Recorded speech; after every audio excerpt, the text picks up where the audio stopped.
The Rambling Residency, June 12th, 2026. Today on the old television, we have the game between Canada and Bosnia-Herzegovina in the World Cup. In the studio, though, we've got a ton of work. I've got this painting and this painting to knock out some detail work on. I got this big one. I got we got this little one that I have to put a couple more, like just one more coat over some of the colors here, and then we'll wash off the chalk. And then this guy will wash off the chalk. Prep these two for outlines. Yeah. Move some chairs around. But today, yeah, we're going to continue this conversation that we've been on about patronage. What does a patron of the arts look like? Art patronage. So I've been exploring that. And also exploring more about graphic extraction. So that's exciting. We're gonna, let's move this out of the way.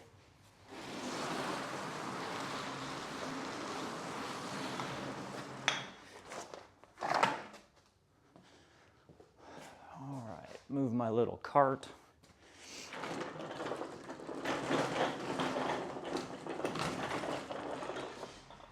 All right, now all my colors are over here. Let's see. I don't know how I feel about pink, red, and orange. I don't know what I'm going to put over it yet, but this one's looking real aggressive. Let's see. Put down some more orange. Yeah, I'm not a fan. I don't know. I mean, I'm trying to paint some things that are a little bit outside of my comfort zone a little bit, just because, you know, that can stretch you and it gives you perspective. It opens your brain up to things that you wouldn't have done before. In normal circumstances, just like anybody else, I would rest in my own comfort zone and just stick to doing color palettes.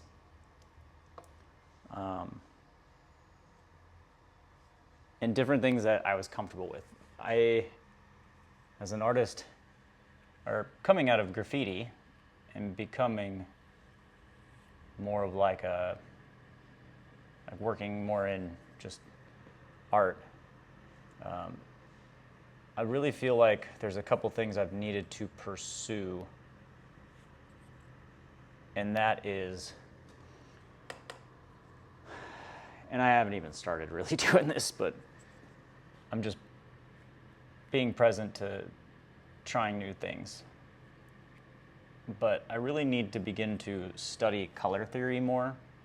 I've got a ton of experience throughout the years just experimenting in graffiti and finding out what works, what doesn't work. But I also am very comfortable with certain arrangements of color, or maybe as I don't know, maybe as an energetic thing. Maybe I don't know, energetic, but intuitive. Maybe I like the feeling of certain colors and how things work together. And I will avoid other color palettes. I will avoid using particular colors just because it's not enjoyable for me. And I'm trying to stretch my perspective on that, because though that may not be something I'm interested in, or maybe it doesn't resonate with me as far as feeling goes, I know other colors resonate with people in different ways, and maybe that's what's important, is extending my feel for color, or at least just expressing it in ways that it can speak to others. I don't know, man. But orange, for whatever reason, personally, I am not the biggest fan of orange. I don't know why. Because it's kind of like a fiery color. Not too far off on the spectrum is red, and red is one of my favorite colors. So I get confused by that, man. Whatever the case. I found this orange over here, this little quart of orange recently, like bright orange, and I was stoked because I was like, okay, I could really mix this down with a bunch of yellows and some greens to like make some like really different browns. I kind of grabbed it primarily for that, but I thought, hey, see how I can incorporate this straight up bright orange into a painting and flex it if I can. So that's what I'm doing here. We're throwing it in here to kind of vibe it up. But back onto the original topic, I had my buddy Dan come through, Dan Rash. I had that interview. He came over to the studio. We do a lot of hangs over in the backyard here at my patio. We'll have a fire. I'll have him over for dinner with the family. And Dan's just one of those really great human beings. And so I had him over, asked him to be on camera because we sparked up a conversation at church last weekend. And I was like, bro, I need you to talk about this and we need to explore this topic a little bit more. So he came through, and you can check out that interview on this channel, but also see if I can throw a link into the description below to the interview with Dan Rash. But I really wanted his perspective on patronage. What does patronage look like? What is patronage? What is support for the arts? What is support for art? What is support for artists? What does that look like? And we'll go another tier up here shortly. But those questions have been on my mind for a while, and Blackbird Rook on Substack has written a phenomenal article, and I'll even link that down in here below, about patronage in the modern era of arts. And I've taken a bunch of notes here that I brought out in Dan's interview, and that just helped me keep my mind on what patronage is for the arts. I don't think the word patron or patronage is something that maybe we use a lot in our regular vocabulary of life. In my world, or at least American society maybe, we use different words for it nowadays because it kind of, I don't know, the point is we use different terminology. I would say that the word philanthropy is a good word that people use a lot. I would say that investing in a way is something that people use a lot. And oh, I need that light peach. Where'd that light peach go? Here we go. I would say, yeah, people are investing. People are in philanthropy. There's foundations. Patronage it's big business in America, for sure. It's a way for people to move money, support causes that they really care about, it shows up in a variety of different ways. I suppose for the artists, I don't know about other artists, but I would say that all artists generally, like many people who support causes, they want to see that impact on the ground. And so what does that impact, how does the impact show up in the life of the artist? Or say you're supporting a cause around feeding the homeless, like, do you actually see the meals being prepared? Do you see the meals being served? Do you see the people that you want to feed, do you see them enjoying the meal, being fed? So I think with art and art patronage, like, how does that show up? Where does the artist see that support show up in their experience? So that's really something to explore.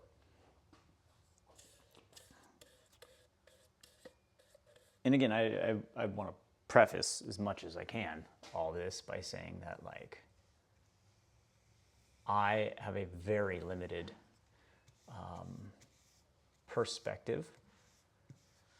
My perspective is very, very limited on support for the arts. Also, I would add that my experience with Dan and I touched on this briefly, because I asked Dan, I said, what is patronage? And he went into sharing a story. It was the first story about what patronage looked like to him. And it went back to his first memories of anything art. And it was his dad helping him, showing him, teaching him how to draw an apple or a fruit bowl traditionally. And he kind of ended that up by saying, like, he thinks that's kind of why he just stuck with it. Why he stuck with art, because there's an impact when someone you love or people that care about you or the artist, the person, the creative, genuinely receives the sense. They feel, they experience what it's like to truly be supported. I feel like that shapes an artist in many, many ways. And that story stuck out to me. It like just really stuck out to me because I had to go back to some of my first memories around art. And I remember, my dad drawing. He had some drawings, and they were phenomenal drawings. And I remember he did like a big poster illustration, semi-painted illustration for my mom's work for maybe Halloween or something, I don't know. I remember looking at it and just being like, that's so cool. And my mom and it was like, oh, this is so great,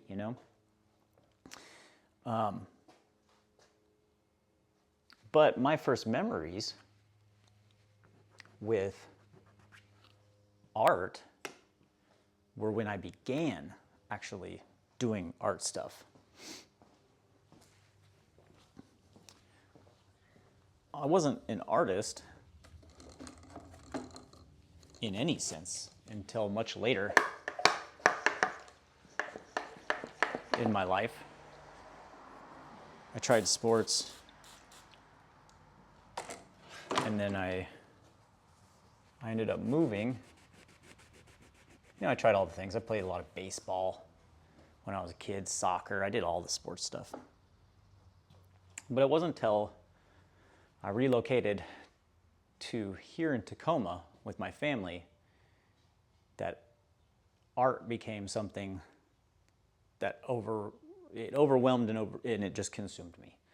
And it was the first day, I've shared this story before, but it was the first day I moved into Tacoma. I was in the back of my parents' van. We were at a stoplight. I'm looking out the window, and I see these kids with skateboards. I'm gravitating to the skateboards, but one of them starts doing a throw-up, big tag on the front windows of this store, and I was like, oh my God.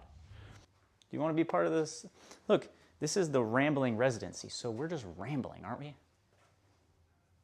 Do you want to meet my family? Come on. Beautiful wife, Katie. Beautiful daughter, Vivian, who just graduated 5th grade, elementary. I have a middle schooler, dude. Crazy. All right. All right, we're back. We're back. But before I introduce my family, I was talking about my own personal history and my introduction to art. When I found graffiti, that's when everything else sort of just faded away. It was like, this is something, like, it was just one of those things you're called to do something. It's a calling. And it's like, at 13 years old, that was impactful, and I didn't even have any architectural thinking or planning to try to do anything to like make my future. It was just like, it just, for whatever reason, my brain was completely saturated with that one moment of seeing somebody actually doing it, that it was like, oh crap, like this is nuts. And so, yeah, I pursued graffiti heavily, very heavily, throughout my teen years. But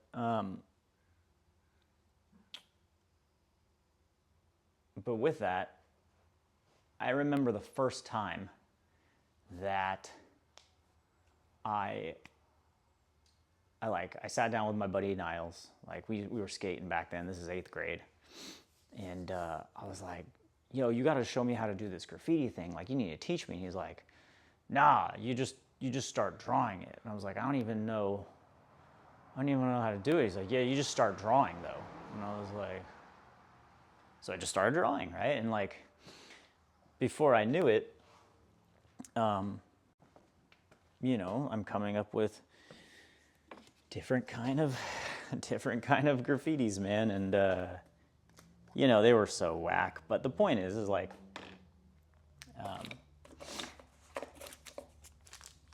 I started doing something. And I remember the first time I actually did a piece that I really, really liked. And, you know, it took a while because it was, you know, we go all the way through 8th grade, and now I'm at the beginning of 9th grade. So I'd been kind of like experimenting with this graffiti stuff for a while and trying to draw it, and just thought everything was kind of crappy and whatever. The point was I ended up doing this piece, and it was just a pencil sketch that was kind of dumb. And I remember doing it, and I remember being excited about it for the first time. Like, yo, this is dope. Like, this is something I can do. And I'm like in the living room, and I got my little sketchbook or whatever, and I'm like, I go to show my mom. And I'm like, Mom, check this out. Like, dude, I drew this. And I'm like, yeah, and she like looks at it, and she's like, what is that?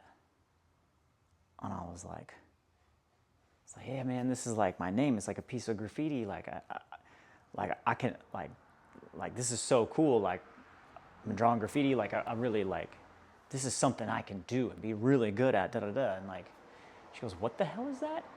Graffiti? And I remember being like, yeah. And then she started going in on this, like, you're not going to do that, whatever.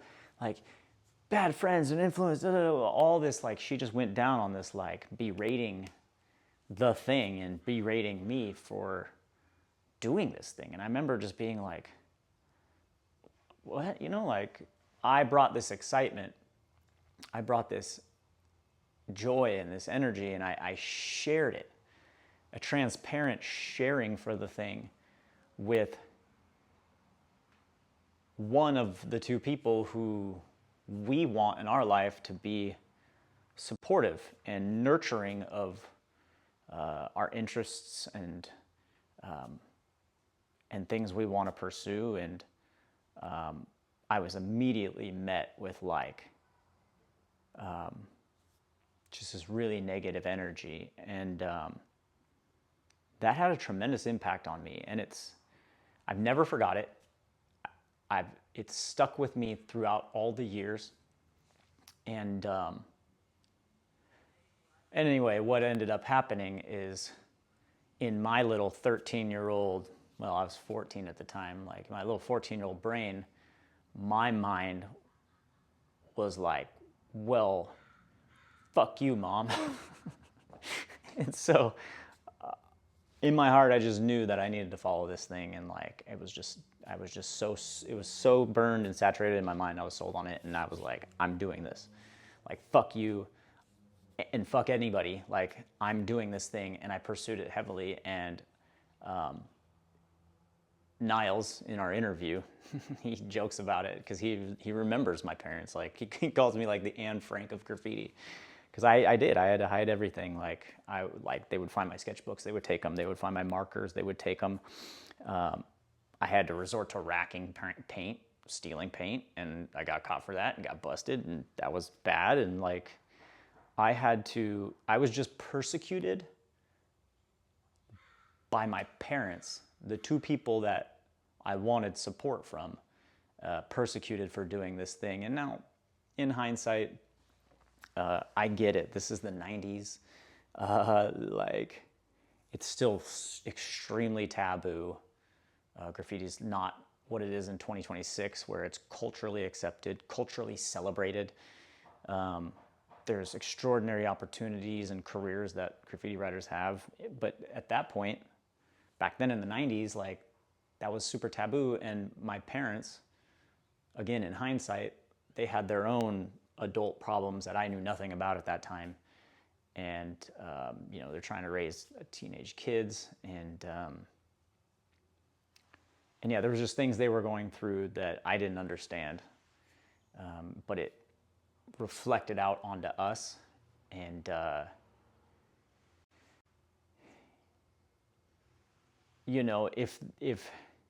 if they would have had the ability to see the time in which they were at in the world, in culture, in understanding, if they would have maybe taken a different approach, instead of to persecute me and try to resist and push me down and hold me down in that, and maybe put effort into guiding and like navigating me in support of art in a different direction,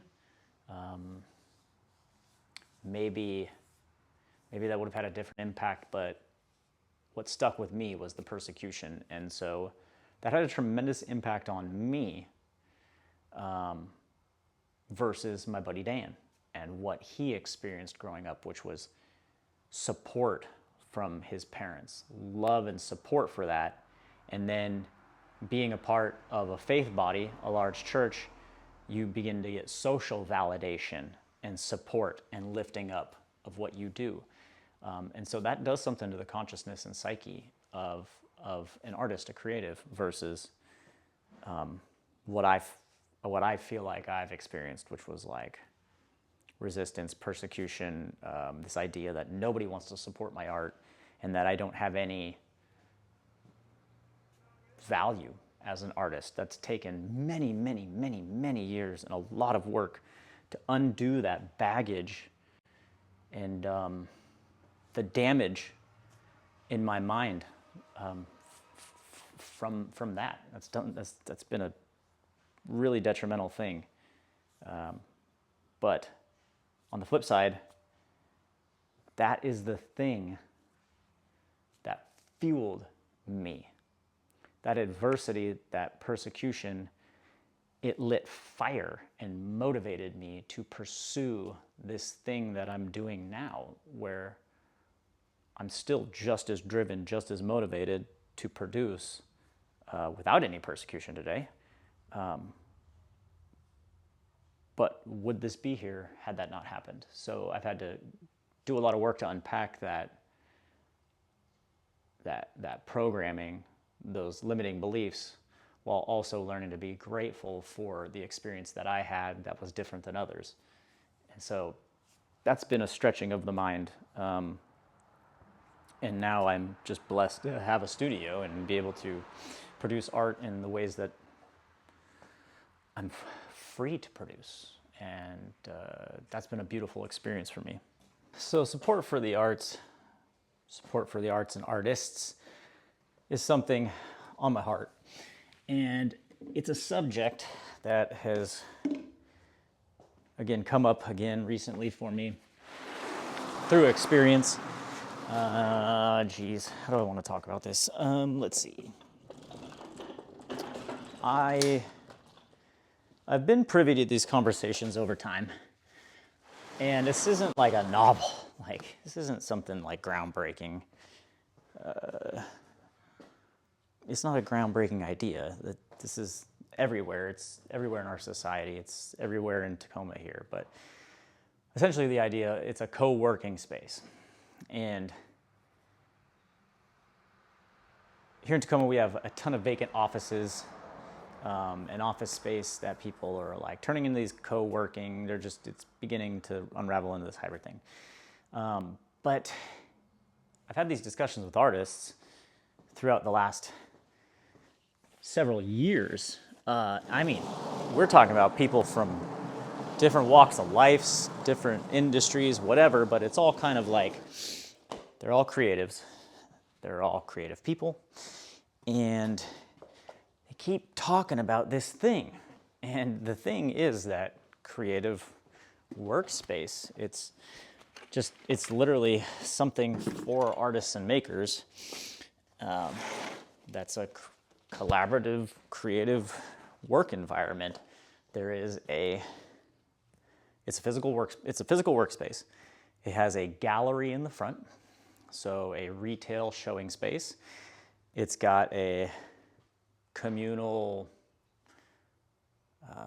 lobby area. So like imagine a rectangle, you have the front of the rectangle, gallery space, co-working, or it's a gallery retail space. The middle is a collaborative lobby space. Tables, coffee kitchen, self-serve, tables, whatever, couches, glorified coffee shop. And then the third space is a very large workshop, studio, big open area where people from all different disciplines can work together in this space. Maybe it's segregated by bays. Like there's like different artistic bays, very similar to this kind of basement studio area in Seattle. It was a parking garage, but somebody had taken the downstairs of this parking garage, built walls, built roll-up doors, put in roll-up garage doors, and then subletted each space to artists. And so artists would come and they would kind of like on Friday nights, yo, we're gonna meet at the studio. And I had friends that rented out studios in those spaces, and we'd go kick it there on Friday night. Like they'd roll up their bay door to their studio, and then maybe this guy was there, he had his roll-up door. Maybe this other artist had his door open, so those studios were open, and like they were just closing, opening studios, and I thought that was so dope. And like that just created this little ecosystem of artists. And maybe something like that is how you do it, because artists love their own space, but they want to be close to one another. So, again, a rectangle front space is a gallery. It's a retail area. It's a place that you put on presentation to the public. You can do artist talks, you can do whatever there, engagement, shows. The middle area is more like a lobby hangout area where people can do their administrative, design, laptop work, commingle, coffee, idea, whatever. Maybe there's like a podcast room or something. And then the third tier is the co-working studio spaces, major workshop area. And yeah, so that's kind of what the actual like physical space looks like. And this idea keeps coming up with all these different people, and it's been coming up for years with all these different people. And so I had this conversation with Dan about it, and it was like, well, the higher question comes about because I think you need something beyond physical space. It has to go beyond physical space and reach a higher idea. And that higher idea, it reflects in the material, the physical space, but it's an idea that is unified. It unifies everybody. It's the thing that drives and unifies everybody. So with Dan, we were talking about skateboarding. You can have people from all walks of life, jocks, dorks, black, white, like think of any identifier you can identify as. Those identifiers go all out the window because the equalizer is a skateboard. That's it. And then with something my brother-in-law kind of stumbled upon, which was we ended up kind of starting a run club, and we would just run. And then before you know it, he's in his community brain and how he builds communities, he started building a community around it, and people kept coming.